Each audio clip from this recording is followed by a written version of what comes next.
높이 높여 모든 이름 위에 뛰어난 이름을 주사 하늘에 있는 자들과 땅에 있는 자들과 땅 아래 있는 자들로 모든 무릎을 예수님의 이름에 꿇게 하시고 모든 입으로 예수 그리스도를 주라 시인하여 하나님 아버지께 영광을 돌리게 하셨느니라. 아멘. 네, 이제 또 오늘 하나님께서 빌립보서 2장 1절에서 11절의 말씀을 중심으로 주제를 착한 이들의 반역이라는 그런 주제가 나왔습니다. 그래서 이제 거기 갈로로 해서 보면 여기 PPT에 잘 나와 있지 않습니까? 이제 갈로 해서 보면 내면 생활에 대한 반성 그런 내용인데 구체적인 것은 요 갈로 되어 있는 이 내면 생활에 대한 반성에 대하여서 이제 적용이 되는 거고요. 이제 그거를 큰 제목을 하나 만들어 온 게 착한 이들의 반역이었습니다. 그래서 이제 이 제목을 보시면 착한 이들 이렇게 한 달락 끊으시고 반역이라는 걸 한 달락 끊어야 돼요. 그래서 착한 이들은 굉장히 긍정적이고 반역은 굉장히 역현적이죠. 그래서 우리가 이 성경에 보면 하나님께서 이 착한 이들을 향한 또 이들을 향하여서 주시는 은혜, 또 반역을 하는 자들을 향하여서 주시는 은혜. 그러면은 착한 이들에게도 은혜를 주시고 반역을 하는 자들에게도 은혜를 주시는 이렇게 이 두 단어를 긍정과 부정이 되는 이 두 단어를 같이 묶어서 은혜로 이렇게 말할 수가 있는 거죠. 자, 이 내용을 우리가 좀 풀어서 이제 하나하나 살펴보면서 조금 양이 많기 때문에 조금 이제 내용을 이제 좀 빨리 나가야 됩니다. 내 성소와 관련된 이유로 끝자리를 선택했다는 사실은 크게 중요하지 않다. 성소라는 것은 내가 가는 길을 가르치게 하는 겁니다. 그래서 어떤 사람은 결혼 성소가 있고 어떤 사람은 수도 성소가 있고 어떤 분들은 선교로서 선교자로서 또 이렇게 다양한 자기가 걸어가는 그러한 길을 성소다 이렇게 얘기하죠. 그러나 그것은 크게 중요하지 않다는 얘기죠. 중요한 건 내 삶에서 늘 자리에 남아있도록 힘쓰는 것이다. 제가 이제 이 대목에 굉장히 중요한 내용을 많이 깨달았습니다. 뭐냐면 내가 서 있는 자리에 언제나 서 있는 것이 굉장히 중요하다. 내 성소가 수도 성소이든 결혼 성소이든 어디에선지 내가 가는 길이 있다고 하지 않습니까? 거기에서 내 서 있는 자리에 그 자리에 있는 것이 중요하다. 주님께서 어느 날 갑자기 오셔가지고 이제 저를 향하여 얘기를 하자면요. 아무개를 내가 수도자로 세웠는데 그 수도에 가서 저를 찾으니까 저가 없는 거예요. 제가 없는 거예요. 그러니까 내 성소의 자리에서 제가 사람이 없는 거죠. 반대로 이제 주님께서 막 저를 찾으시는 거죠. 내가 아무개를 내가 수도자로 불렀는데 그 수도에 가서 너가 잘 있냐 봐야 되겠다. 와서 예수님이 오셔서 보니까 그 자리에 남아 있는 거예요. 걔가 그 사람이 제가 그 자리에 있다라는 거예요. 그것이 굉장히 중요하다. 그렇게 되도록 힘써야 된다. 이렇게 볼 수 있죠. 그런데 그것은 참으로 어려운 일이다. 사람의 마음 깊은 곳에는 해를 거듭할수록 자라는 하나의 혹이 있어요. 우리 사람의 내면에는 이 내면이 굉장히 깊거든요. 그렇기 때문에 그 깊은 곳에서 해를 거듭할, 즉 세월이 흐를수록이 어떤 하나의 혹이 자라고 있다는 거예요. 그 안에서. 그것은 좀 쉽게 표현을 하면 비해망상이라는 혹이다. 그 혹 이름은 우리 사람 몸에 혹 같은 게 많지 않습니까? 이렇게 무슨 석회 하여튼 그 암 종류도 하나의 혹이죠. 그런 혹이 많이 있는데 그 혹이 우리 내면에 영적인 거예요. 이 부분은 육신의적인 게 아니고요. 영적으로 우리의 내면 깊은 곳에 세월이 거듭할수록 우리 내면에 하나의 혹이 자라고 있는데 그 혹의 이름은 피해망상증이다 라는 것이죠. 그런데 중요한 것은 아무도 그것을 피해갈 수 없다라는 거예요. 누구도 그 혹을 지나갈 수가 없는, 반드시 그 혹을 거쳐 지나가야 된다라는 거죠. 그런데 정말 안타까운 것은 우리의 영혼은 그 혹이 내 내면에서 자라고 있다라는 것을 늦게 안다라는 거예요. 빨리 알아차리면 그 혹이 내 내면에서, 내 속에서, 내 영혼에서 자라고 있다는 걸 빨리 알아차렸더라면 그걸 빨리 제거할 수 있는 작업을 하지 않겠어요. 뭐 회개를 하든가 결단을 하든가 뭐 어떤 기도를 해서 말이죠. 은혜로서. 그런데 그것은, 그 혹은 오랜 시간을 통하여 발견되는 특징이 있다, 이렇게 볼 수가 있는 거죠. 하나님은 그것을 시간이 많이 지나고 난 다음에 뿌리를 뽑으려고 이제 작정을 하십니다. 내가 너의 속에 있는 그 피해망상이라는 그 혹을 내가 뿌리를 뽑겠다. 이러고 이제 우리 내면에 예수님이 그 작업을 하기 위해서 내면에 오신다라는 거예요. 지금 오늘 여기서 얘기되는 모든 것은 내면에서 일어나는 일입니다. 외향적으로는 전혀 즉 표현이 잘 되지 않는, 잘 나타나지 않는 내용들입니다. 그러나 그 불꽃 같은 눈동자로 보시는 그 하나님의 눈으로, 예수님의 눈으로 우리의 내면을 보면 이런 것들이 자라고 있다는 거예요. 그래서 세월이 많이 지나고 난 다음에 그 사람에게 그것을 해결해 주시려고 이제 우리 내면의 작업을 시작하신다, 이런 뜻이죠. 그래서 이 혹의 이 이름은 피해망상이라고 했지 않습니까? 그래서 피해망상은 이웃과의 관계에서 정의만을 부르짖는, 구약에만 머물러 있는 사람의 전형적인 태도다. 무슨 뜻이냐면요, 이 피해망상이라는 이제 혹이 이제 병이 들은 거잖아요. 그러면 이 피해망상이라는 이 내용은 이웃과의 관계에서 언제든지 뭘 부르짖으냐면 정의만 부르짖은 거예요. 옳은 것만 얘기하는 거예요. 제가 어느 그 목사님의 그 설교 속에 그 한 단어를 머릿속에 딱 남는 게 있어요. 그게 바로 뭐냐면, 지금은 우리 모든 사람들이 정답을 원하지 않는다. 그러면 무엇을 원하는가?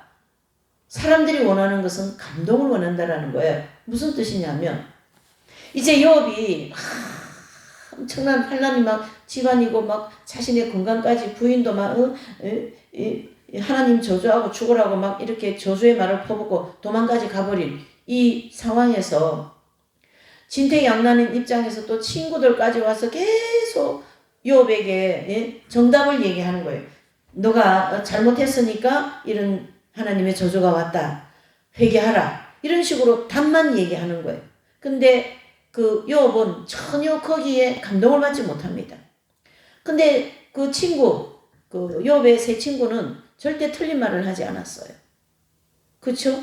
잘못했으니까 회개해야 되지 않나. 자네가 뭘 잘못했는지 생각해봐라. 그거 다 맞는 말이지 않습니까? 근데 고난을 겪고 고통 속에 있는 이 욥에게는 그 친구들 말이 전혀 감동이 되지 않는, 오히려 상처가 되는 그러한 입장이었던 걸 우리가 성경을 통하여 볼 수가 있습니다. 그래서 오늘 또 여기서 얘기하는 이 피해망상이라는 이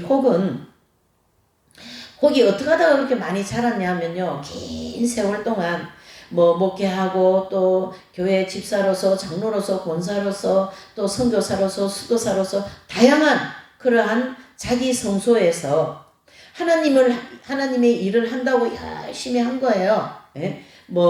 설교자면은 설교를 통하여, 또 사업가라면은 사업을 자리가 돈을 벌어서 하나님 앞에 많이 드리는 일을 위하여, 또 수도자라면 자기 일생을 주님께 바치겠다라는 소원을 하면서 수도 생활을 하는 그런 모든 하나님을 향하여서 나가는 모든 그 광야의 길에서 그 사람의 마음에는 늘 무엇만 솟아나왔냐면요, 정의만 솟아나온 거예요. 정의. 그렇죠?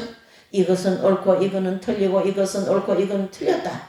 그런 어떤 정답만 가지고 얘기하고 자신에게도 그 잣대를 가지고 그렇게 함으로써 내가 이 일을 하거나 헌금을 많이 하면은 하나님 앞에 내가 의롭게 되지. 내가 기도를 많이 했으니까, 또 뭡니까? 봉사를 많이 했으니까, 남을 많이 섬겼으니까, 어떤 하나님께서 이제 자신이 서 있는 선상에서 행한 모든 선한 것들 있지 않습니까? 근데 선한 것이 뭐가 나쁜 겁니까? 그것은 아니라는 거예요. 그래서 내면 생활에 대한 반성이 반드시 필요합니다. 하나님께서 우리의 영혼을 어느 정도 성장시킨, 즉 청년이라고 하는 성장을 시킨 이후에는 반드시 이 부분을 한번 터치를 하고 지나가신다라는 거예요. 그래서 어느 누구도 이 부분에 터치를 받지 않고 지나가는 사람은 없습니다. 왜 그렇습니까? 그동안 내가 하나님 뜻대로 선하다고 그것을 열심히 하면서 살아가면 긴 10년, 20년, 30년, 50년 막 이렇게 목회를 현장에서 바른 말만 하지 않습니까? 상담하려면 늘 바른 말만 하지 않습니까? 권사님 정말 착하시고 옳으시고 또 말이죠. 뭐 자네가 말이죠. 어쩌고저쩌고 얼마나 옳은 소리만 많이 하면서 우리가 살아가고 있습니까?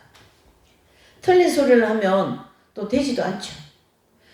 그런데 그 옳은 말, 정의만을 부르짖으며 내가 평생을 살아온 나의 그 내면에는 정의만을 가지고 있었던 내 내면에는 나도 모르게 그러한 피해망상증 같은 혹이 자라고 있더라라는 거죠. 자, 그러면 이 혹은 어떠한 유형에서 생기는가? 굉장히 막연하지 않습니까, 지금? 그렇죠? 빌립보서 2장 1절에서 11절까지 말씀도 굉장히 실제 우리에게 적용하기에는 굉장히 막연하게 느껴질 수가 있어요. 그런데 이 빌립보서 2장 1절 11절 말씀은 굉장히 우리의 내면에 깊은 것을 지금 터치해 오고 들어오고 있는 것이거든요.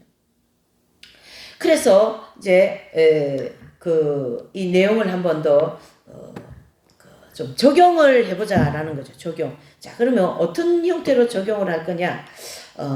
한 가정이 있다면 우리가 막 피할 수 없고 이 세상의 모든 사람은 다 함께 경험하고 있는 가장 흔하면서도 가장 중요한 부분이 어디냐면 가정인 거거든요.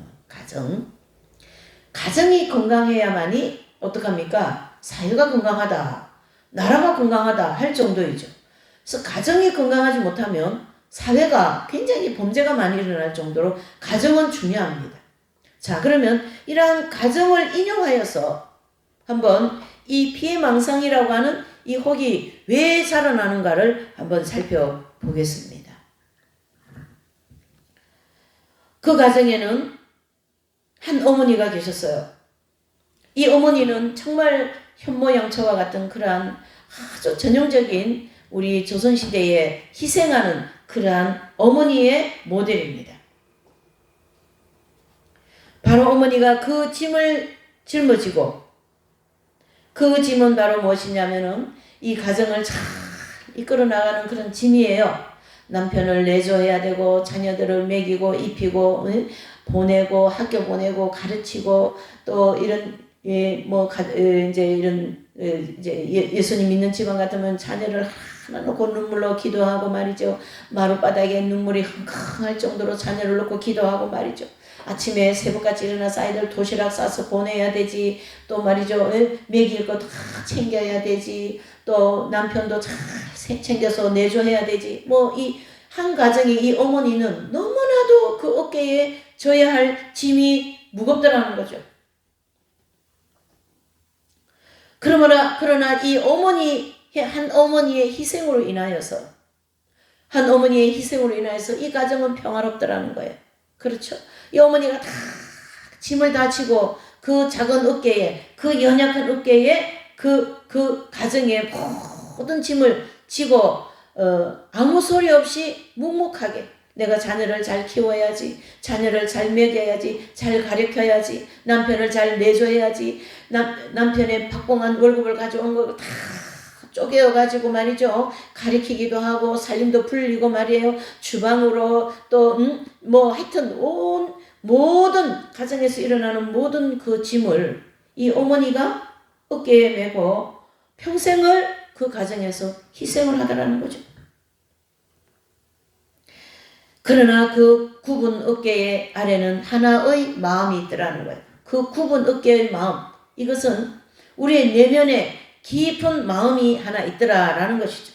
그 가정 전체를 가장 모범적으로 잘 돌보시는 그 어머니, 그 작은 어깨에, 굽어진 그 어깨에 이제 50, 60, 70이 되면서 어머니의 어깨는 굽어져 있고 허리는 굽어져 가지고 있는 그 굽은 어깨 안에 하나의 마음이 있더라는 거예요. 그 하나의 마음이 있는데 그 마음 속에 어떤 혹이 자라고 있었냐 하면은 피해망상이라는 하나의 혹이 자라나고 있었다라는 거죠. 긴 세월을 침묵하며 사는 동안 그 혹은 천천히 확 자란 게 아니고 조금씩 아주 천천히 커져가고 있었던 것입니다. 그러나 어느 날 그 혹으로 말미암아 고통을 견디느라 너무나도 안간힘을 써다가 지치거나 마음 깊은 곳을 찌르는 자극을 받게 되면서 그 혹이 터져버리게 되었고 거기서 흘러나오는 도끼가 전신을 막 이렇게 퍼지게 되었습니다. 그 혹이 말이죠. 터져버렸어요. 그래서 그 혹에서 나온 독이 온몸 전신을 다 이렇게 퍼져버리는 그러한 현상이 생긴 겁니다. 자, 이 얘기는 무슨 얘기냐면 이 한 가정의 어머니가 현모양처같이 집안의 모든 십자가를 지고 혼자서 잘 이끌어갔기에 아들, 딸들도 잘 컸고 공부도 잘해서 결혼도 되고 손자, 손녀도 보고 말이죠. 남편도 내조가 잘 돼가지고 언제나 건강하게 가정이 언제나 평화롭게 그렇게는 되었지만 이 희생자이신 이 어머니는 그러한 모든 짐을 지고 가면서 생겨진 내 속에 피해망상이라고 하는 그런 어떤 그 혹이 이제 견디다가 못해가지고 그렇죠? 이 어머니가 치고 가는 이 혹이 너무나도 무겁고 견디다가 못해가지고 이 혹이 그냥 터져버렸어요. 그러니까 그 혹이 터지고 나니까 그 안에서 막 도끼가 나와가지고 온몸에 퍼지게 되었습니다. 그 독이 이제 온몸에 퍼지게 되어서 이 어머니에게 나타나는 현상은 어떻게 됐냐면 이렇게 얘기하는 거예요. 마음으로. 됐어, 이제 됐어. 이제 그만하면 된다. 그만하면 됐어. 내가 여태까지 너희들의 종처럼 고생을 했는데도 너희들은 전혀 눈치조차 채지 못했지. 너희들이 즐겁게 지내는 동안 나는 내 삶을 희생을 했다. 그러니까 이 어머니는 이제 혹이 터지고 나니까 그 도끼가 그런 현상으로 나타나는 거예요. 마음에서. 그래서 이제 너희들을 위하여서 내가 평생을 희생했다. 그런데 내 이런 희생을 아무도 알아주지 않고 말이지. 자기들 뭐 잘나서 큰 줄 알고 자기들이 공부 잘해서 뭐 성공한 줄 알고 그렇게만 생각하는 너희들을 향한 어머니의 그 마음의 큰 상처와 함께 그것이 바로 피해망상으로 남았다는 것이죠. 이와 비슷한 현상은 수도원이나 신심단체에서도 심심찮게 생깁니다. 제가 수도 생활을 하는 사람으로서 또 수도회에 대한 이런 연구도 많이 하고 또 수도회 안에서 일어나는 여러 가지 그런 실질적인 일들을 많이 경험하고 듣고 볼 수가 있지 않습니까? 그래서 그 수도원 안에서 남모르게 그 수도원에 있는 꼭 어떤 장이 아니라도 하나님은 꼭 그렇게도 하십니다. 우리가 성인전을 보면은 소아 테레사 성녀라든가 또 마대 테레사 성녀라든가 이러한 분들을 보면은요, 그 잔노 귀염 부인이라 이러한 분들을 보면은요, 그 가정에서 일어나는 그 수도원에서 일어나는 모든 짐을 본인 혼자서 지고 그 안에서 중보기도 하고 그 개팍한 원장이라든가 개팍한 수도자 동료라든가 이런 사람들을 향하여 끝까지 참아주면서 그 수도원 아내가 평화롭게 지날 수 있도록이 그런 십자가를 지는 그러한 이 한 가정의 어머니와 같은 그러한 이제 그 수도원 아내의 생활을 볼 수가 있습니다. 그래서 이러한 비슷한 상황은 수도원이나 신심단체에서도 심심찮게 생깁니다.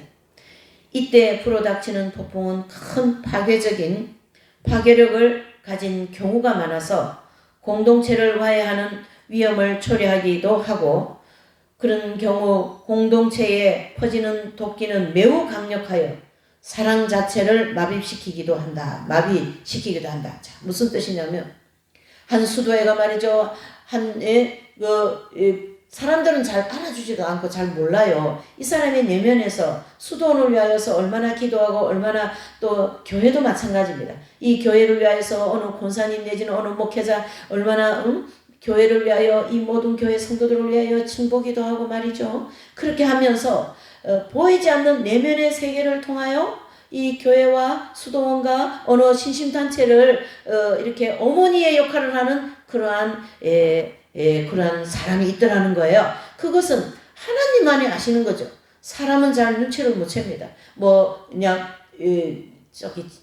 목회자면 목회자가 다 잘해서 이 교회가 이끌어가는 것 같고 또 수도원 같으면 수도원 원장이 잘해서 이끌어가는 것 같고 물론 그러한 원장도 교회 목회자도 이런 선교단체를 이끌어가는 그러한 장들도 그런 경우가 있는데 그 장이든 그 안에 있는 모든 사람들을 통틀어서 한 내지는 어쨌든 그러한 역할을 해나가는 사람이 있어요. 그것은 내면으로부터 이뤄가는 거거든요. 겉으로는 이런 장을 맡은 사람들이 해나가는 것 같이 보이지만 정말 내면을 통하여 그 단체를 오히려 중보의 역할을 해서 이끌어가는 그러한 경향이 있는 것이죠. 마치 그 한 가정의 어머니가 그러한 것처럼 가정으로 하면은 아버지가 가장이지 않습니까? 근데 이 어머니가 가정을 이끌어가는 것처럼 지금 예화를 주고 있는 거거든요. 그렇죠? 그러니까 희생자를 지금 얘기하는 거죠. 그 가정, 그 단체, 그 사회, 그 나라 희생자를 놓고 얘기를 하는 것입니다. 지금 이러한 유형의 그런 유형에 놓여 있는 사람들을 우리가 국가를 통하여서도 볼 수 있고 한 교회를 통하여서도 볼 수 있고 한 수도원을 통하여 볼 수 있고 한 어떤 선교단체를 통하여 볼 수 있는 다양한 그러한 단체를 통하여서 이러한 유형을 볼 수 있다라는 거죠. 근데 이제 그 희생을 하던 그 어머니와 같은 역할을 하던 그 사람이 이제 이게 한계가 와버린 거예요. 그 한계가 와가지고 이제 혹이 독보석과 같은 그 혹이 터져버린 거예요. 그러면 이 혹이 터지면은 온몸에 도끼가 퍼지는 것처럼 그 단체에 그 도끼가 퍼져갖고 이 사람으로 인하여서 이제 막 그 단체가 이렇게 바람이 불기 시작하는 시험이 일어나는 거죠. 그것을 스페인에서 나온 그 아빌라이 테레사 그분을 통하여 한번 볼 수가 있습니다. 이분은 원래 그 스페인 아빌라라고 하는 거기에 강생 수녀원이 있었어요. 근데 그 수녀원이 약 한 200명 정도 많은 수도자들이 있고 큰 수도원이었어요. 근데 그 수도원에서 이제 원장도 있고 쭉쭉 있지 않습니까? 근데요. 그 수도원에는 이제 중세시대 수도원이죠. 15세기, 16세기 나온 수도원이니까. 근데 그때는, 다 이렇게 많이 가난했지 않아요. 지금같이 먹을 것이 그렇게 흔하지 않은 그런 시대인데, 이제 수도사들이 나가서 애금을 하는 거죠. 그 애금을 하는 것이 뭐냐면, 이제 나가서 이렇게 동양인가 오는 거예요. 그걸 애금이라 그런 거거든요. 그래서 이제 그 집집마다 다니면서 축복기도 해주고 복음 전하고 애금을 해오는 그걸로다가 수도원이 먹고 살기도 하고 그 다음에 이제 귀족들이 이제 수도사들과 대화하고 영적 교제를 해서 또 이제 이제 귀족들이 집도 내어주고 또 이제 곡식도 보내고 이렇게 해서 수도원이 생기기도 하고 수도원이 먹고 살기도 하고 그래요. 근데 그 200명이나 되는 강생 수녀원이 그렇게 해서 오히려 수도원이 부자로 잘 먹고 잘 사는 거예요. 귀족들이 쌀도 말이죠. 마차에 한 마차씩 보내주고 또 늘 좋은 물건도 주고 말이죠. 그러니까 A라는 수도사에게 어떤 귀족이 늘 그 수도사와 영적인 대화도 하고 영적인 교제를 하면서 영적인 이제 공급을 받는 거죠. 그러면 그 귀족은 부자니까 많은 것을 그 수도원에 내지는 그 영적인 교제하고 있는 수도사에게 좋은 물건, 우리 지금으로 하면 온갖 물건을 다 선물도 하고 이러지 않습니까? 그러면 이 수도사들이 아주 잘 먹고 잘 사는 거예요, 오히려. 외부에서 사는 사람들보다 더 잘 사는 거죠. 그런데, 그러한 좀 세상적인 그러한 것들이 많이 들어와 있는 그 강생수녀원에 한 수도사가 그것 때문에 고통을 받고 있는 거예요. 왜 수도원이 영적이지 못하고 사람들을 인하여서 육적인 것 또는 세상적인 것 인본적인 이런 것들이 수도사들이 늘 그것만 추구하고 얘기하고 어디까지 가냐면은요 그 수도원이요 수도사들을 뭐 아무개 수녀님 아무개 수녀 이래 부르는 그게 더 많이 이제 막 이렇게 이제 이렇게 뭐라 그래야 되나 좀 육적으로 이제 막 명예가 막 명예욕이 막 충만해가지고 여사로 막 부르기도 하고 말이죠. 그래서 이제 아빌라의 그 강생 수녀원에 있던 이제 테레사 여사라고 이렇게 얘기하는 거죠. 아니면 요한나 여사 뭐 이렇게 가톨릭은 이 세네 명 있지 않습니까? 그래 다 그 수도사들 이름에다가 말이죠. 그 세네 명에다가 여사를 다 붙여가지고 뭐 요한나 여사, 테레사 여사, 뭐 무슨 여사 다 그래가 자기들이 뭐 아주 그냥 그런데 우리가 잘 알다시피 그 테레사 그 테레사 수녀님은 그것이 너무나도 괴로운 거예요. 수도 생활은 이것이 아닌데 언제나 예수님과 동행하고 하나님 뜻대로 살아가야 되는 그러한 수도사들이 이렇게 나가서 애경하는 데 매여 있고 또 영적으로 대화해주고 뭐 물건 막 먹고 뭐 마시고 뭐 이러는 거에 다 매여 가지고 이제 명예욕의 하늘을 찌르는 여사라는 이름까지 붙여놓고 그렇게 오히려 더 뭐 편안하게 잘 먹고 잘 사는 그러한 현상이 된 것을 이 데레사 이 성녀께서는 그때는 이제 성녀가 안 됐죠. 그 성녀께서 그것이 너무나도 괴로운 거예요. 그래서 기도하고 막 책을 많이 보면서 말이죠.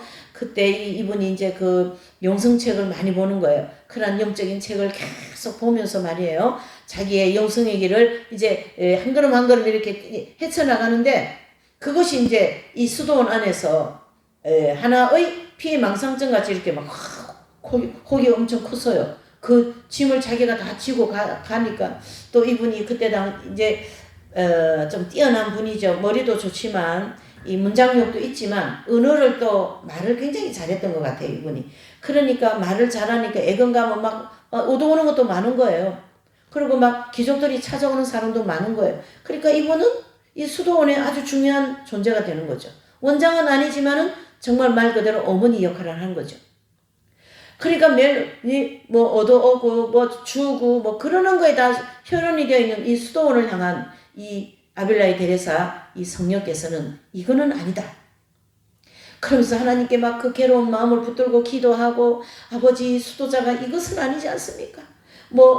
기적 한 사람 잘 붙들면 무슨 땡 잡은 것처럼 그런 마음을 품고 있는 이것은 아니지 않습니까? 아버지. 우리가 이런 걸 추구하기 위해서 수도원에 두는 것은 아니지 않습니까? 그러면서 그 수도원의 영적인 문제점을 다 끌어안고 막 주님께 기도하고 또 자신도 그런데 빠지고 말이죠. 그러는 순간순간을 막 채찍을 해서 자기 몸을 채찍해서 말이에요. 그런 데서 벗어나려고 노력하고 한가지 힘을 다 쓰면서 그 강생 수도원 안에서 수도 생활을 한 그러한 그러니까 이제 이분이 그러한 생활을 하면서 더 이상 이 육적인 것만 추구하는 강생 수도원 안에 있을 수가 없다는 것을 박차고 나가가지고 이제 개혁을 한 게 그 가톨릭의 그 이제 가르멜 수녀원이 탄생한 거거든요. 그래서 이 데레사 수녀님은 그 강생 수도원 안에서 실제 직분은 원장은 아니지만 영적인 엄마와 같은 역할을 하면서 그 수도원 안에 일어나는 모든 문제점을 놓고 기도하고 또 나가서 대화하면 막 말을 잘하니까요. 은혜를 받지 않습니까? 그러면은 막 곡식이 막 들어오는 거예요. 먹을 것도 들어오고 말이죠. 막 선물도 들어오고 말이에요. 그러니까 이런 이제 이런 수도복이라든가 또 이런 가톨릭은 다 이 수건을 쓰지 않습니까? 그런 걸 또 다 좋은 거 들어오고 말이죠. 그런 것을 이 아빌라의 데레사 이분은 그것을 아주 그냥 칼같이 다 자르고 그 수도원 안에서 이거는 아니다라고 막 이렇게 이제 외치면서 거기를 뛰쳐나오는데 막 그 수도원 안에는 모든 수도사님들이 이 데레사, 아빌라의 데레사 이분을 향하여 막 강력하게 질타를 하는 거죠. 당신은 혼자만 수도사냐? 혼자 잘난 척한다. 막 그러는 엄청난 질타를 받으면서 이분이 이제 거기서 뛰쳐나오게 되는 거죠. 그러면서 그 안에 있는 언제나 정이 많은 부르짖으며 나왔던 그 혹을 이렇게 제거하는 작업을 그 아픔을 겪으면서 제거하더라라는 거죠. 그리고 이분은 수도사기 때문에 그것이 명확하게 이렇게 딱 드러난 거죠. 그러면서 나와서 그냥 맨발로 그냥 거실거실한 수도복을 입고, 그렇죠? 가장 예수님의 복음 3덕 중에 청빈이 있잖아요. 그 청빈의 정신을 따라서 가장 가난한 수도원을 세우고자 그런 정신으로 뛰쳐나와 버린 거거든.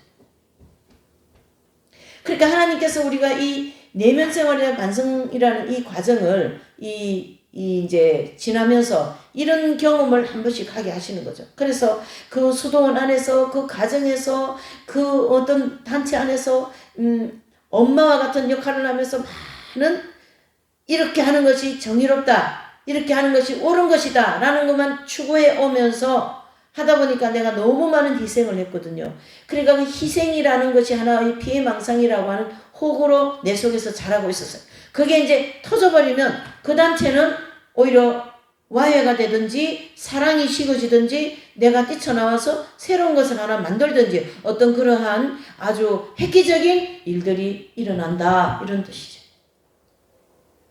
그래서 이 영성의 길을 가는, 이 길을 가는 모든 사람들에게는 이러한 경험을 하나님이 시켜서 지금까지 1번서부터 50번까지 왔으면 이 50번까지 온 것을 한번 재정립시켜 주시겠다, 이런 뜻입니다.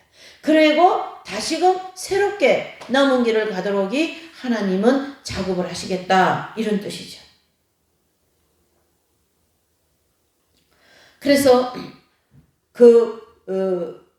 그런 경우에 그 공동체에 퍼지는 도끼는 매우 강력하여 사랑 자체를 마비시키기도 한다. 그러나 우리는 그 어머니의 불평이 지당함을 인정해야 합니다. 나는 이제 됐어. 내가 너희들을 위해 이제 더 이상 희생할 수 없어. 나는 지금까지 너무나 많은 것을 희생해서 너희들을 위하여. 이렇게 어머니가 마음에서 막 불평이 나오는 거예요. 그것을 지당하다고 우리는 인정을 해야 된다. 어머, 저분 왜 저렇게 불평이 많아? 저분 왜 저렇게, 그렇게 판단하고 정죄하면 안 된다. 어머니가 왜 그래? 그렇게 어머니를 향하여 판단하고 정죄하면 안 된다, 자식들이. 뭐 서울대학을 나오고 뭐 하버드를 나와가지고 뭐 자기들이 사회에서 승리하고 성공했다고 하면 어머니가 그렇게 희생을 하면서 가르치고 먹이고 입히고 한 그런 희생적인 그런 모습을 전혀 자식들은 모르거든요. 자기들이 공부 잘해서 자기들이 잘해서 성공한 것처럼 그렇게 그 부모의 마음을 알아주지 않는 거죠. 그럼 이 어머니는 막 그 길을 그 피해망상적인 그 마음이 막 폭발을 해가지고 말이죠. 한 가정의 어머니 같으면 이제 나는 다시는 너희들을 위해 희생하지 않을 거야. 너희들이 나한테 해준 게 뭐 있어? 내가 이 가정에 시집을 와서 나한테 해준 게 뭐 있냐? 이러면서 막 이게 막 안에서 그 도끼 같은 게 막 나오지 않습니까?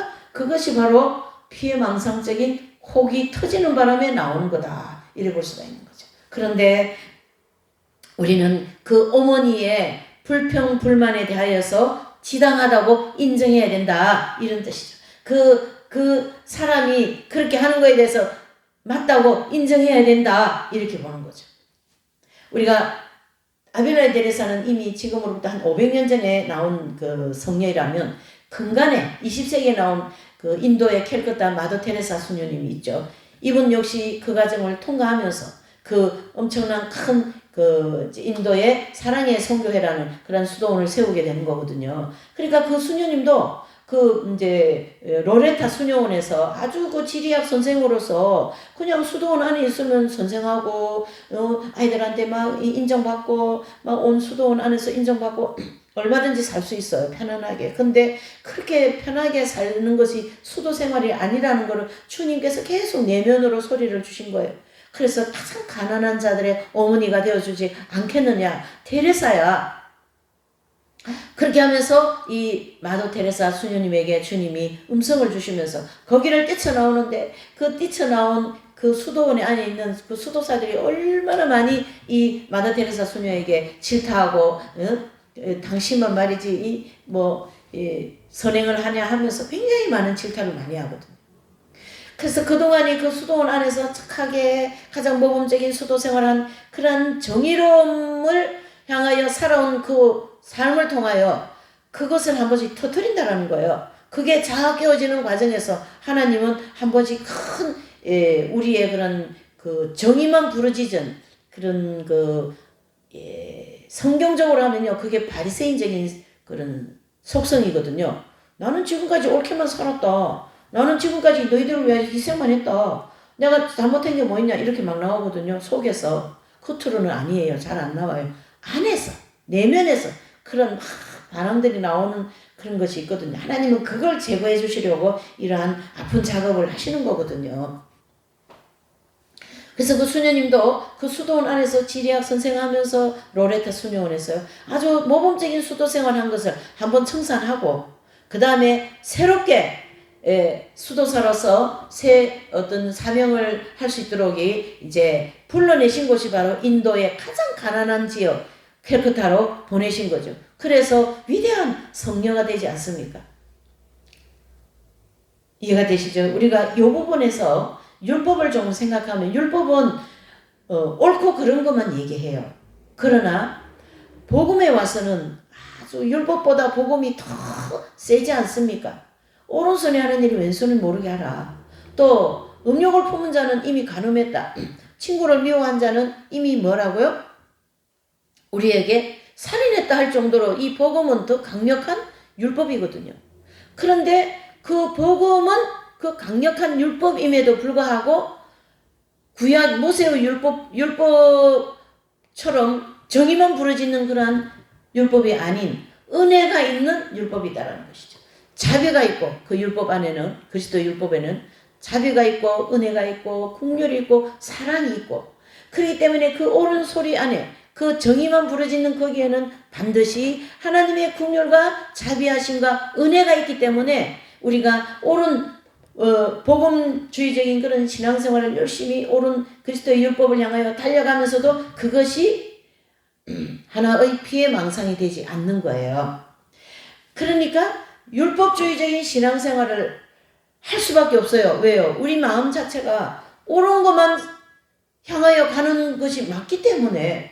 근데 거기에 은혜와 어떤 그런 자비와 긍휼이 없는 그러한 옳은 정의만 부르짖으며 갔기 때문에, 내가 그것만 실천하며 갔기 때문에 그것이 어느 한계가 도달하면 터져버린다, 이런 뜻이죠.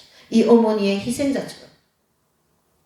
그래서 내가 정의만 부르짖으면서 희생을 하면서 왔지만 그 희생 자체는 하나님이 보시기에는 자기 의가 이 속에서 무럭무럭 자라고 있더라는 거죠.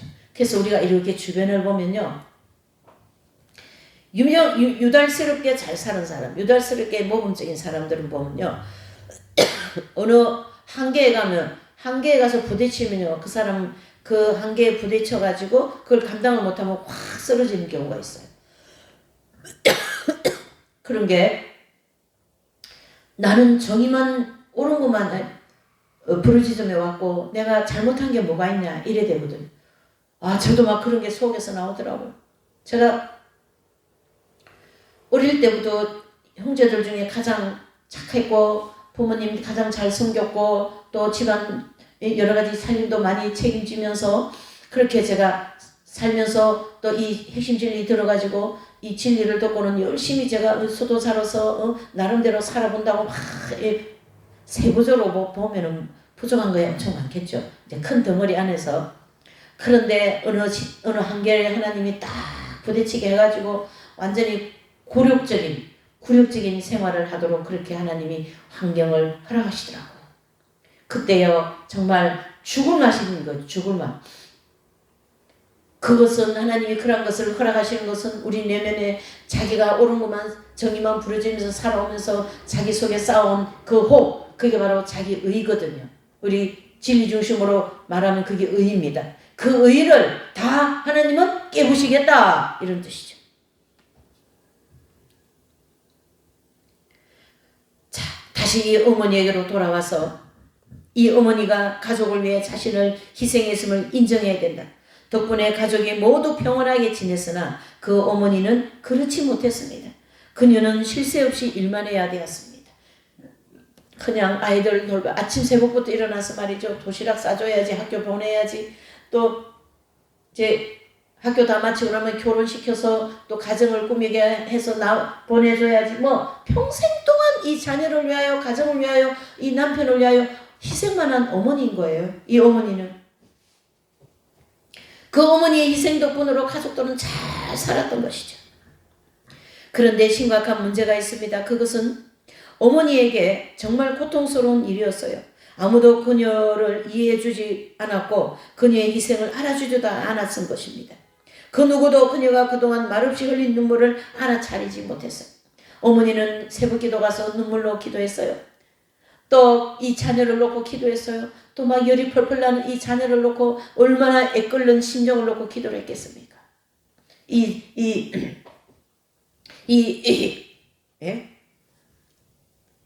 자녀를 살려달라고 얼마나 기도했겠습니까? 그런데 그 기도와 그 은혜로 인하여 이 자녀들은 건강하게 아픈 것도 잘 낫고 해서 살아났는데 어머니의 그런 눈물 어린 그런 희생적인 기도를 알아차리지 못하더라라는 거죠. 이쯤 되면 우리 각자도 할 이야기가 있을 겁니다. 신기하게도 우리는 저마다 그 어머니와 똑같은 입장에서 서본 경험이 다 있습니다. 이런 경험이 없는 분들은 없어요. 교회 생활든 어떤 단체 생활든 가정생활 어디서든지 이 경험을 하고 지나간다 이런 뜻이죠. 어떤 사람은 또한 어떤 일 때문에 자신이 희생자가 되었다고 느꼈던 경험이 있을 겁니다. 충분한 사랑을 받지 못한 어린 시절을 보낼 수도 있고 수행한 일에 대해 제대로 된 보수나 정당한 대우를 받지 못했을 수도 있고 제때 승진하지 못했을 수도 있고 죄가 없는데 체포된 적이 있을 수도 있고 몇 사람이 한 체제이기 때문에 결핵에 걸렸다고 생각할 수도 있고 그러니까 무슨 말이냐면 옆 사람이요 막 이렇게 재치기를 했어요. 근데 재치기를 하는 바람에 그 재치기 한 사람 때문에 내가 뭡니까 결핵에 걸렸다고 막 또 억울한 소리를 막 듣게 되는 거예요. 예? 재치기 한 사람 옆에 있는데 뭐 내가 결핵에 걸려서 근데 사람들이 그렇게 막 인정해버리는 거예요. 없는 죄도 막 갖다 뒤집어 씌워가지고 감옥에 보내는 우리 지금 현실을 볼 수 있지 않습니까? 예. 또 주교에게 이해받지 못했을 수도 있고 이건 이제 가톨릭에 가면 주교라는 직급이 있어요. 주교는 되게 높은 직급이거든요. 그 주교에게 내가 인정을 못 받은 거예요. 신부님이 가톨릭에게는 신부님 그 다음에 주교 그 다음에 교황 뭐 이런 식으로 돼 있거든요. 그러니까 주교면은 굉장히 높은 직업이에요. 교황 밑에 주교니까. 그러니까 그 주교한테 내가 인정 좀 받아야 되는데 내가 인정을 못 받은 거예요. 그런 것도 또 내가 희생적으로 나는 희생이 되었다 이렇게 생각할 수가 있는 거거든요. 또 강제로 책임자 자리에서 물러난 적도 있을 수 있고 강제로 말이죠. 내가 어떤 직급을 빼앗기고 말이죠. 막 그냥 쫓겨나기도 하고 막 그런 거죠. 수도원의 원장으로 지명되는 대신 주방 소임을 맡게 되는 수도 있고 예. 나는 수도원의 원장을 하고 싶은데 나는 주방의 소임을 받는 이런 억울한 일을 자꾸 받는 거예요. 예. 그런데 신기한 것은 우리가 저마다 옳다는 것이고 저마다 이야기한 바가 진실이라는 점이다라는 이게 이제 이 혹을 키우는데 아주 중요한 그 역할을 하는 거예요. 피해망상적인 혹을 키우는데 내가 말하는 게 옳다. 내가 생각하는 게 옳다. 예? 그렇게 생각하는 거죠. 우리가 신앙생활을 하다 보면 내지는 사역을 하다 보면 내가 생각하고 또 단체 생활을 하다 보면 내가 말하는 게 옳은 것 같은데 이런 생각이 굉장히 많이 들 때가 있거든요.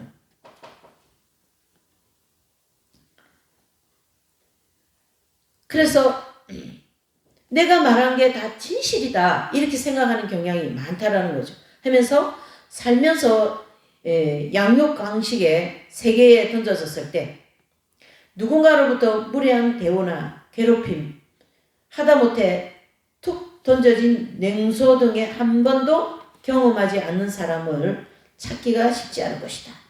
뭐 어떤 일을 경험하지 않은 사람은 없다 이런 뜻입니다. 뭐 억울한 일, 뭐 나는 이렇게 생각하는데 그 내가 이렇게 생각한 것이 막 짓밟혀져 버리는 거예요. 그 공동체에서, 그 수도원 안에서, 그 교회 안에서, 그 가정에서 엄마가 말한 게 맞는데 이 엄마의 말을 막 짓밟혀져 버리는 거예요. 그 자녀들을 통하여서. 자, 그런 경우 제가 많이 봤어요. 어머니들이. 그러니까 어머니들 막 그것 때문에 상처받아가지고 굉장히 많이 우는 어머니들을 볼 수가 있습니다. 그런 어려움을 겪거나 다른 이에게 해를 입어 알아눕게 되면 그때야 비로소 피해망상에 사로잡히게 됩니다. 그런 이제 이런저런 고통을 겪으며 어려움을 겪다가 보니까 내 속에서 이제 무엇이 느껴지냐면은 나는 이렇게 옳게 했는데, 나는 이렇게 정의만을 부르짖었는데, 나는 이것을 옳다고 지금까지 희생했는데, 그러한 마음이 이제 터져버린 거예요. 그것은 참을 수 없는 고통이다. 이거는 경험 안 해본 사람 없을 겁니다. 이제 이 내용은 어느 한 책에서 나온 내용인데, 이 어머니 가장 희생을 많이 한 어머니를 인용해서 이 모든 내용을 좀 펼쳐놓은 거거든요. 그러니까 우리의 내면에서 그 어머니와 같이 크든 작든 정의를 위하여서 희생한 모든 것이 있다라는 거죠.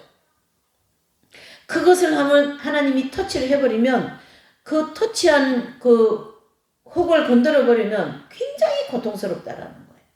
내가 지금까지 옳다고 생각하고 왔는데 하나님께서 그거 틀려서 이렇게 얘기하니까 제가 너무나도 혼란스럽던 거죠. 너무나도 어렵고 힘든 거죠. 그걸 견뎌내는 것이 고통스럽다 이런 뜻이죠. 단지 부분적으로 겪는 고통이 아니라 우리 존재의 가장 깊은 뿌리까지 흔들면서 온 존재에 가해지는 고통이고 하나님과의 관계, 이웃과의 관계까지도 뒤흔드는 고통이다. 저 역시도 이 경험을 한 사람 중에 한 사람인데요. 지금까지 맞다고 왔지 않습니까? 예? 어머니한테, 부모님한테 효도하고 또 이웃에게 또 사람들에게 또 단체에서, 공동체에서, 교회에서 제가 뭐 도덕적으로 결격 사유가 있나? 그러면서 제가 이런 경험을 할 때요, 막 안에서 자기 어이가 막 하늘을 찌르더라고요. 하늘을 찔러요. 내가 무슨 결격 사유가 있냐? 내가 뭘 잘못했냐? 막 이러면서 안에서, 속에서, 내면에서 그렇게 하더라라는 거죠. 근데 겉으로는 어서 오세요, 안녕히 가세요, 얼마나 참 겉으로는 잘하는지 몰라요. 근데 안에서, 그러니까 내면 생활에 대한 반성이라고 했죠. 그러니까 오늘 이 주제가, 자 보세요, 착한 이들의 반영이라 했지 않습니까? 그렇게 정의만을 부르짖으며 옳게만 살아온 사람들은 다 착한 거예요. 근데 그 착한 사람들이 반영을 한다. 무슨 뜻입니까? 내면에서 일어나는 일들이다. 이렇게 볼 수 있는 거죠. 그래서 날마다 나의 노고에 힘입어 살고 있으면서 또 나에게 무관심하고 심지어 나를 자주 멸시하는 형제를 어떻게 진정으로 사랑할 수 있겠는가? 나의 장점이나 고유한 정체성은 전혀 고려하지 않는 동료들과 사는 수도원에서 어떻게 평온할 수 있겠는가? 나보다 한참 어설픈 사람은 승진시키고 나는 단조로운 일상 속에 가둬두는 회사에서 어떻게 열심히 일할 수 있겠는가? 예. 그러니까 이게 지금 수도원만 국한시킨 게 아닙니다. 수도원, 직장, 가정, 뭐 이런 어떤 단체든지 간에 속해 있는 한 사람으로서 내면에서 일어나는 일이다라는 걸 계속 얘기하는 거죠, 제가.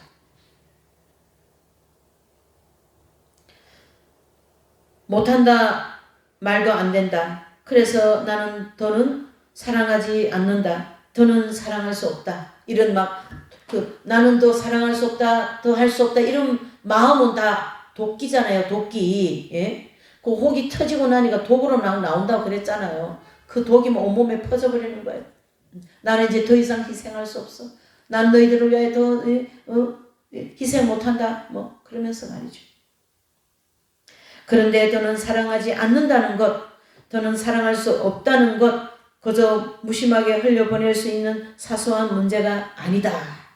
나는 더 사랑할 수 없다. 나는 더 여기서 희생할 수 없다라는 이러한 부분들을 사소한 문제로 그냥 이렇게 넘기면 안 된다. 그런 뜻입니다. 사랑한다는 것은 그것을 싫어하든 좋아하든 삶의 목적이며 존재의 이유이자 끝없이 길어낼 수 있는 유일하고 참된 기쁨인데, 이 사랑하는 것은 기쁨인데 실제로 더는 사랑하지 않을 때 나에게 기쁨이 사라진다. 나의 평화도 위협받는다. 여러분, 오늘 이 내용은 굉장히 내면 깊은 곳에서 일어나는 일들이기 때문에 영적인 굉장히 어떤 삶을 추구할 때 이런 이 현상이 나옵니다. 그냥 뭐 세상도 좋고 뭐 교회도 좋고 뭐 하나님도 좋고 세상도 좋고 그런, 사실은 내면에서는 이런 일이 일어나지 않습니다. 그렇게 터치할 수가 없어요. 왜요? 영적으로 그만큼 성장이 안 되고, 그 터치하면 교회 안 나와버립니다. 그래서 어느 정도 성장시켜 놓고 하나님이 이런 작업을 하신다. 내면 생활을, 내면을 더 깨끗하게 하신다. 이래 보시면 됩니다. 자, 더 사랑하지 않을 때, 더 희생하지 않을 때는 내 속에 뭡니까? 기쁨도 또 평화도 사라져 버립니다. 그러니 이걸 또 알아요. 우리 내면이 알아요. 그만큼 신앙생활을 해오면서 옳은 정의만 부르짖으며 하나님 앞에 살아온 사람이기 때문에 이미 지성은 잘 정돈되어져 있는 그런 사람입니다. 그런 사람에게 이 내면을 하나님이 더 정화시키는 작업을 하시는 거거든요. 잠 못 이루는 밤이 많아지고 나는 점점 피폐해진다. 도끼가 나의 내면 곳곳에 퍼지며 나를 마비시킨다. 기도를 해보려고 애쓰지만 기도 자체가 씁쓸하고 의미 없이 느껴진다. 하늘이 더는 내게 응답하지 않는 것 같다. 간절하게 부르짖어도 돌아오는 것 철저한 침묵의 메아리 뿐이다. 저 위 하늘에서 무슨 변화가 있었던가? 예법을 이루고 있던 규정들이 더는 의로우신 하나님을 감동시키지 못하는 것 같다. 자, 예법 뭡니까? 내가 옳다고 생각한 모든 것, 그렇죠? 이게요, 초대교회 바리새인들하고도 적용이 됩니다. 뭐냐면 바리새인들은 그 철저한 율법을 겉으로만 적용을 했거든요. 속은 그냥 예수님이 그 바리새인들을 향한 속을, 내면을 뭐라고 합니까? 해골 바가지 구리다 그랬지 않습니까? 흠토장이다. 너희들 속은 너무나 더럽다. 막 그렇게 굉장히 주님이 거기다가 질타를 많이 하시거든요. 근데 그때 당시 바리새인들은 우리가 뭐 잘못했냐 이렇게 나오지 않습니까? 그래서 예수님을 십자가에 못 박는 죄까지 짓게 하는 그러한 엄청난 죄를 짓는 거예요. 그래서 이 과정을 통과하는 사람들은 하나님의 침묵 시간이다. 메마른 과정을 통과하는 시간이다. 이렇게들 얘기하거든요. 네, 어떤 영성적인 단어를 빌려오면 이와 같이 기도를 해도요, 전혀 하나님 앞에 감이 없어요. 하나님이 안 계시는 것 같다. 그래서 하나님 침묵 시간인 거거든. 그렇게 의로움을 부르짖게 만드신 그 하나님 어디 가셨어요? 안 계셔요. 그 하나님은 나에게 전혀 감동을 주지 못하고 있습니다. 정말 그렇습니다. 정의의 하나님은 그 정의라는 화제를 영원히 바꾸셨다. 그 화제는 아름답고 진실했으나 불완전했다.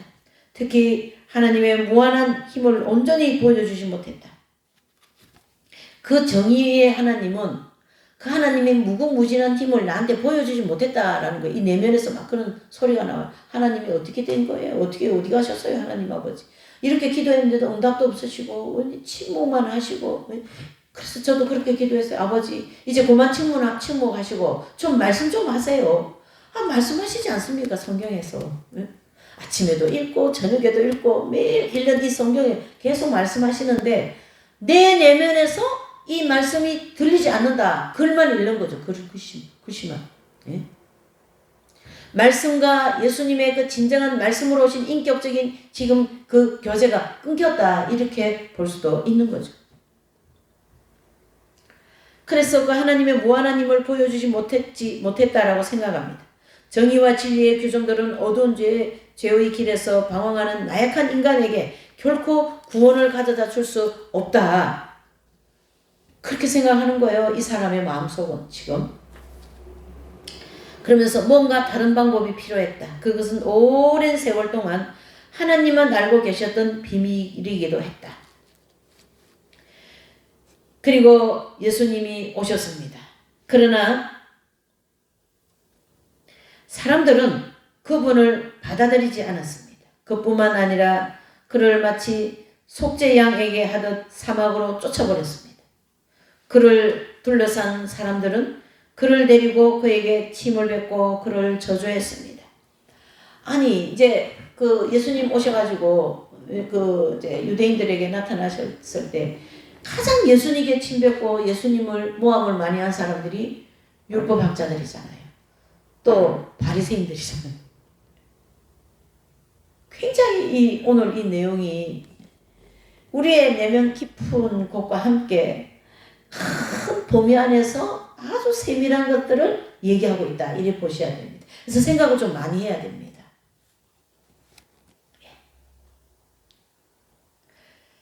그러니까 예수님을 이제 속죄의 양으로 그냥 광야의 무인지경으로 그냥 막 쫓아버리지 않습니까? 예수님은. 그렇죠? 그 광야의 무인지경이 어디입니까? 레위기 16장에 보면 두 마리의 양이 이제 속죄 제물로 선정이 됩니다. 한 마리는 여호와를 위해서, 한 마리는 아사셀을 위한 그 속죄의 제물이, 한 마리는 아사셀을 위한 속죄의 제물은 그때 당시에 제사장이 안수를 받고 광야의 무인지경에 쫓아버리지 않습니까? 내버리고 온다는 거죠.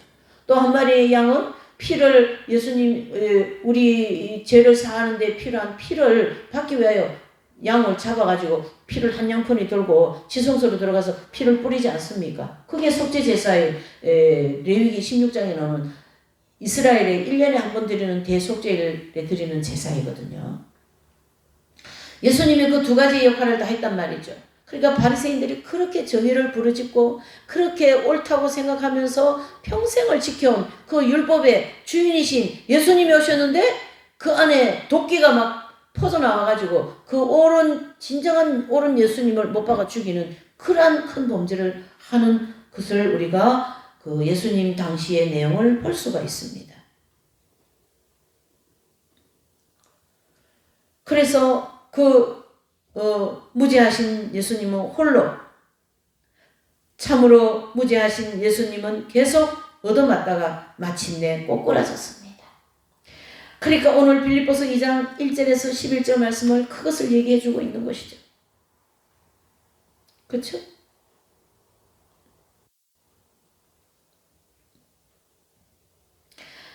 (6절에) 보면 그는 근본 하나님의 본체시나 하나님과 동등됨을 취할 것으로 여기지 아니하시고 자기를 비워 종의 형체로 왔건만 내가 옳다고 정의롭다고 평생 동안 섬겨 지켜왔던 그 율법의 주인을 못 알아보고 그냥 그 도끼로 인하여서 자기 의가 안에서 막 하늘을 찌르는 그 자기 의에 대하여서 바리새인들에 대해서 막 예수님이 엄청 책망하지 않습니까? 독사의 자식들아 그러면서 그것을 못 견딘 거고요. 자기들보다 또 예수님이 더 사람들한테 칭송받고 막 인정받으니까 그걸 못 견딘 거예요. 그래서 예수님이 십자가에 못 박는 일을 담당한 거죠. 당대의 서기관들, 바리새인들이 엄청 큰 죄를 저지르게 됐죠. 그러나 그 가정에서 홀로 모든 짐을 짊어지시고 짊어진 그 희생의 어머니같이 예수님은 홀로 그 모든 죄를 그 모든 고통을 참으시고 무죄하시면서도 계속 사람들한테 얻어맞고 마침내 꼬꾸라졌다. 그는 정의를 부르짖지 않았고 모든 이의 죄를 당신의 몸과 영으로 기워 갚으셨다. 그 순간부터 정의를 뛰어넘는 용서와 자비와 사랑의 법이 세워졌다. 자, 아까 제가 율법과 모세의 율법과 그리스도의 율법을 조금 비교해서 얘기했죠. 모세의 율법은 정의만을 얘기했다면 그리스도의 율법에는 정의와 뭐가 있어요? 거기에 은혜와 자비가 있더라는 거예요. 옳은 그 정의 안에 은혜와 자비가 없으면 정의만 부르짖다가 정의 때문에 다 죽는 거예요. 마치 바리새인들처럼. 그러한 내면의 그런 것들이 우리 속에 있는 것을 한번 하나님이 대청소해 주시겠다 이런 뜻이거든요.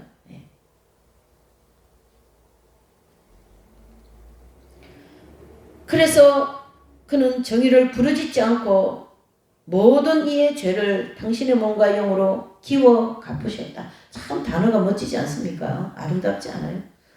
예수님은 이 인류의 모든 죄를 그 어깨에 짊어지시고 당신의 그런 몸과 영으로 키웠다. 영으로는 하나님 앞에 십자가에 달려 죽으시는 그 속죄의 제물로는 이제 죄를 뒤집어 쓰셨기 때문에 하나님과의 관계가 없는 순간이 되는 거죠. 영으로서 하나님께 버림받게 되고 몸은 갈기갈기 찢어져서 모든 인류의 죄를 위하여서 희생의 제물로 희생의 양으로 바쳐지는 것이죠. 그 정의 다음에 온 것이 바로 뭡니까? 사랑과 자비와 용서의 법이 온 거예요. 그래서 복음이다 이래 볼 수가 있는 거죠. 이 골고다의 사건이 있고 난 뒤 평화는 더 이상 진리의 칼날이나 법정을 거쳐 얻어지는 것이 아니라 우리를 위해 죄를 짊어진 예수 그리스도라는 하나님의 애끓는 마음을 통해 얻어지는 것이다. 그래서 예수님의 통곡의 눈물, 하나님의 그 긍휼하심을 통하여서 얻어지는 뭡니까? 평화요, 사랑이요, 자비요, 용서다. 이렇게 볼 수가 있는 거죠. 그러니까 우리가 여기서 무엇을 알아야 되냐면요. 정의다우며 정의를 뛰어넘어야 된다는 얘기예요. 어떻게 뛰어넘냐? 나는 이렇게 잘했는데 나는 이게 옳다고 평생 내가 이걸 놓고 50년, 60년 목회하고 수도생활하고 신앙생활하고 지금까지 왔는데 이게 틀렸다고요?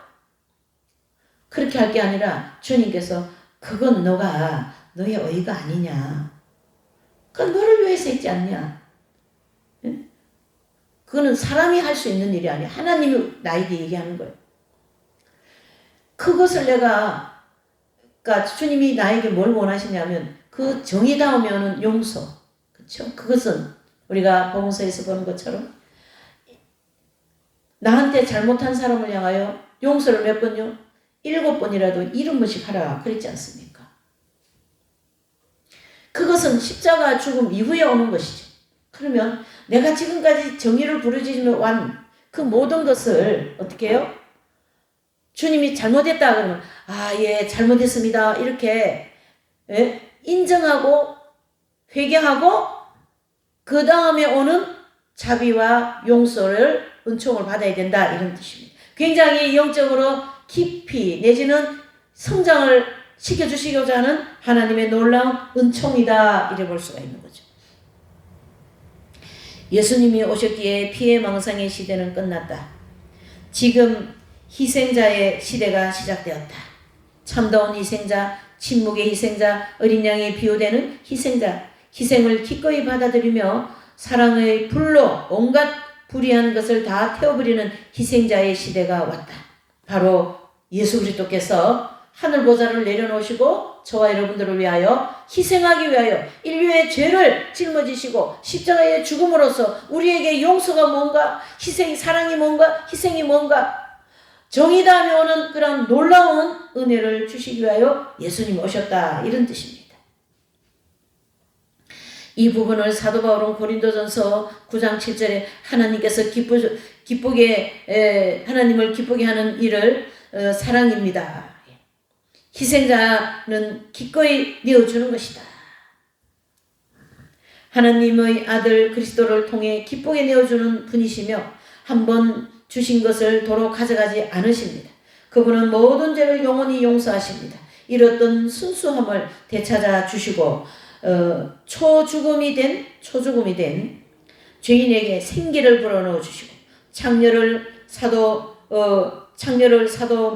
마리아 막달라로 만들어 주시고 한량을 성 프란치스코를 성자로 바꾸어 주시고 한량스럽게 살았다 이런 뜻입니다. 프란치스코 성자도 그 주님을 만나기 전에는 막 그 당대 최고의 세상의 명예가 기사가 되는 거거든요. 부잣집 아들이니까 막 기사 옷을 입고 말이에요. 백마를 타고 막 이렇게 막 열심히 향락적으로 다닌 그 프린시스를 오늘의 프란시스 성자로 만들어 주셨다. 예. 생명이 죽음을 이기고 봄은 땅에 뿌려진 그름으로 말미암아 생기가 넘치고 아름다워진다. 그름이 중요하죠. 그래서 이 성경 핵심 진리 저자이신 선생님은 늘 기도 제목이 밑거름의 역할을 잘 할 수 있도록 도와주시라고 기도 부탁을 한 적이 여러 번 있습니다. 지금 여기서 나가는 모든 내용은 내가 어떤 정의롭게 했기 때문에, 내가 희생을 했기 때문에, 물론 그것은 아름다운 것이지만 그보다 더 깊이 예수님의 십자가 다음에 오는 그 용서, 예수님의 십자가 다음에 오는 평화와 자비와 긍휼하심의 단계에 들어가라, 이런 뜻입니다. 그래 되기 위해서는 우리가 정의를 통하여서 밑거름의 역할을 잘해야 되겠죠. 그리스도는 당신 자신을 희생하여 이렇게 외칩니다. 요한복음 16장 35절에 내가 세상을 이겼다. 번민에 시달리는 우리 안에도 그 기쁨이 되살아나기를 바랍니다. 그렇습니다. 정의를 뛰어넘는 그 사건은 나에게도 해당됩니다. 피해망상이라는 중병을 이겨내기 위해 나는 이 험난한 산을 넘어야 됩니다. 예수님처럼 허겁대며 고통에 오르는 그 오르막길을 올라야 하며 용기를 내어 모든 형제를 향한 내리막길에 몸을 던져야 합니다. 특히 나의 근시안적인 이 병든 시선 때문에 나의 불행의 원인으로 여겼던 사람들을 만나기 위해 내려가야 됩니다. 높은 자리, 내가 정의만 부르짖으면서 살았기 때문에 내가 저 높은 자리에 올라앉아 있거든요. 마음이 내려와라, 이런 뜻입니다. 이 안에는 엄청난 진리가 들었습니다. 그동안 쌓아왔던 모든 소유를 내어버려라. 그렇게 쌓아온 자아가 깨어져라. 하나님이 한 번만 그냥 좀 더 극한 단어를 쓰면 박살내겠다. 내면에 쌓았던 너의 의를 내가 박살내겠다, 이런 뜻 아니겠습니까? 다른 방법은 없습니다. 그것은 참 평화는 물론 예수님과의 일치에 이르기 위한 필수 조건입니다. 계속 자기 변명만 늘어놓고 있다면 나는 아무것도 이루지 못할 것이고 진정한 그리스도 교와는 거리가 멀게 될 것입니다. 주님, 그렇습니다. 지금까지 제가 쌓아온 모든 것은 제가 제 의와 순수하지 못했습니다. 어떤 애정과 욕망이 이물질이 많이 껴 있었습니다. 아버지 용서해 주세요. 그리고 그냥 땅바닥에 엎드려 버려야 돼요. 제가 그래야 된다는 뜻이죠. 변명이 통하지가 않습니다. 제가 정의만 부르짖으며 온 것이 통하지가 않습니다. 진정한 그리스도와 예수님의 마음도 깊이 깨달지 못할 것이다. 자기 변명을 늘어놔서는 안 된다. 그러면 내 앞에서 자기 변명을 하고 또 다른 형제가 끊임없이 생길 것이고 결국 끝나지 않는 사슬 아래 있게 될 것이다. 용서한다는 것, 참으로 용서한다는 것은 결국 누군가로 인해 겪은 고통이 마땅한 것이었다고 여긴다는 뜻이다. 더 나아가 그것을 묵묵히 견디며 나가는 인내가 필요하다. 예수님의 가르침에 따르면 정의 때문에 박해를 받는 이들에게는 참된 행복이 기다리고 있다. 소소한 인간적 허영과 교만 때문에 그토록 귀한 기회를 놓쳐버리는 이는 어리석은 것이다. 소소한 인간적 허영과 교만, 그건 다 자기 뜻이죠. 자기 뜻. 자, 상상해보자. 만약 우리가 골고다로 올라가시는 예수님을 뒤따르고 있는데 그분이 갑자기 고개를 뒤로 획 돌리시고 당신에게 발길질을 했던 이를 향해 분노하시며 너는 내가 누구인지 아는가 하고 소리 지르시는 장면을 목격했다면 어떻게 되었을까? 예수님은 자신을 모욕했던 이들을 뒤돌아보지 않으셨다. 무슨 뜻이냐면요. 너 옛날에 나한테 이렇게 했지. 전에 나한테 이렇게 했지. 이런 마음이 우리 속에서 막 무슨 못 터지듯이 막 터져 나오는 때가 있거든요. 네. 옛날에 나 무시했지. 옛날에 이렇게 했지. 막 이런 거 있거든요. 근데 예수님은 십자가에 못 박은 사람부터 시작하여 침뱉은 사람, 모욕했던 사람, 모함했던 사람, 그 모든 사람들을 향하여 뒤돌아보지 않으셨다. 그 얘기를 하는 거죠. 예. 빌립보서 3장 4절에 보면 그러나 나도 육체를 신뢰할 만하니 만일 누구든지 다른 이가 육체를 신뢰할 것이 있는 줄로 생각하면 나는 더욱 그러하다. 무슨 뜻입니까? 사도 바울께서 육체를 중심으로 생각하면 난 할 말 많은 사람이야. 그런 거죠. 예. 그러나 사도 바울은 이미 이 경지에 들어오신 분이기 때문에 말 안 한다 이런 뜻입니다. 침묵한다 이런 뜻입니다. 다 십자가 밑에 내려놔졌다. 그 소유가 다 내려놔졌다. 자기 의가 다 깨어졌다 이런 뜻이 되는 거죠. 예수님은 자신을 모욕했던 이들을 뒤돌아보지 않으셨다. 자신을 변호할 생각도 없으셨다. 자신을 십자가에 못 박은 군중에게 자신이 어떤 존재인지 외치지도 않으셨다. 그들은 가장 먼저 지옥에 보내야겠다고 생각하거나 마음속으로 증오도 안 하셨다. 예, 증오도 안 하셨다. 그러므로 예수님이 보여준 사랑이 진정 새로운 이유는 바로 그 때문입니다. 예수님은 그 사랑을 잘 가르쳐 주셨고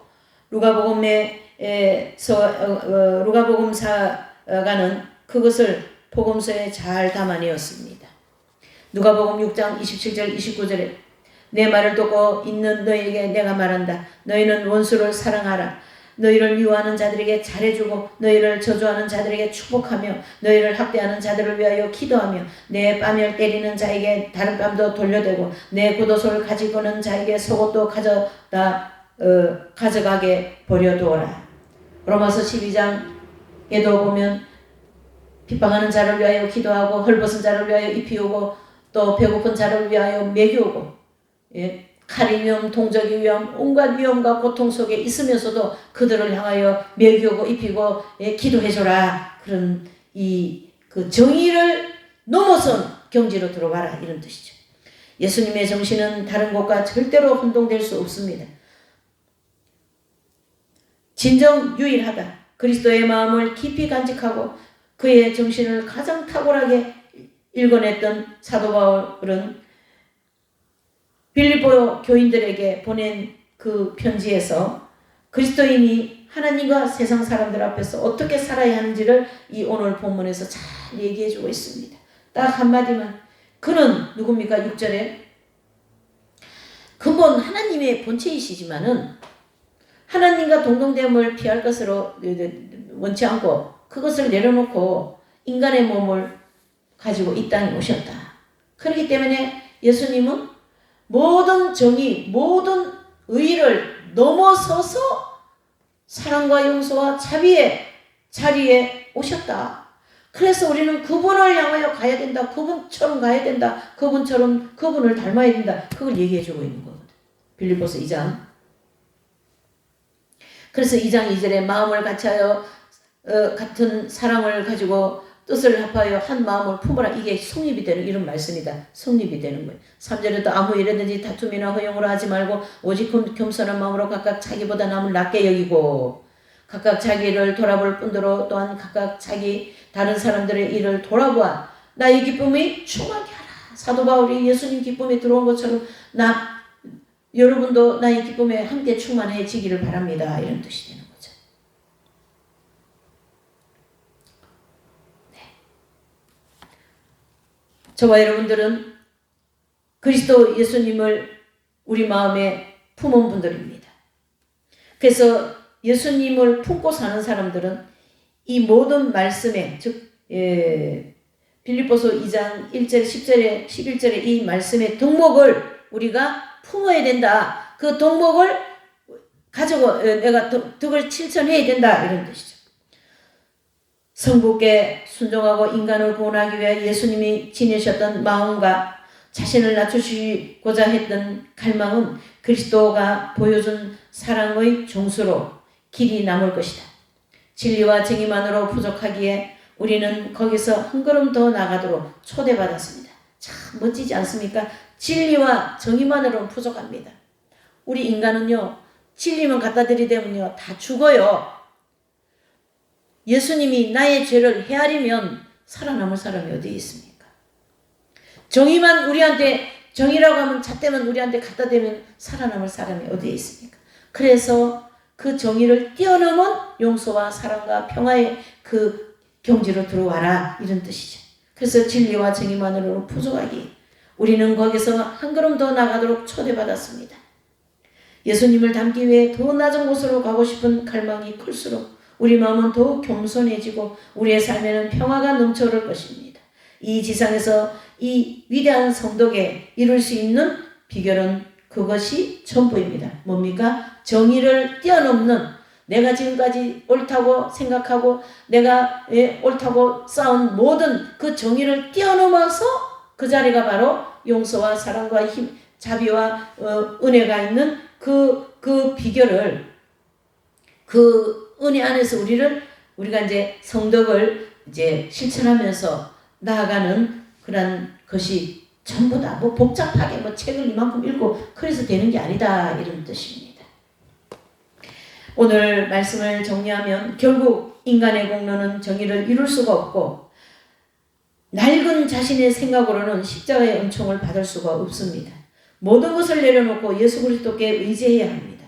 그러면 그분께서 우리의 모든 것을 정돈하시고 새로운 정신, 새로운 마음, 새로운 환경, 새로운 일, 새로운 사람들과 공유를 통해서 우리의 삶에 평화가 넘치게 될 것이고 나 자신과 가족과 사회와 동료들, 믿음의 동료들 모두에게 새로운 모습을 선물하게 되고 또한